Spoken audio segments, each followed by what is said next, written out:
Во многих из нас с детства взращивают мысль, что с нами что-то не то, что мы делаем что-то не так, что у нас есть какая-то убогость, бесталантливость, никчемность. И с годами мы уже сами начинаем так мыслить и в это верить. И вот если присмотреться, да, у нас на Земле разбросаны миллиарды камней, и нету двух одинаковых. Также и с людьми.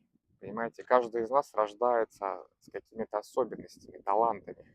И вот есть такая фраза «усиливай сильное». То есть попробуйте любыми способами вообще распознать вот в себе какие-то дары, какую-то суперсилу, таланты, да, в чем вы хороши, и на это направлять внимание. То есть усиливать сильное.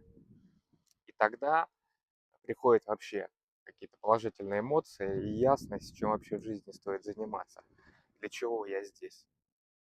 Так что усиливай сильное.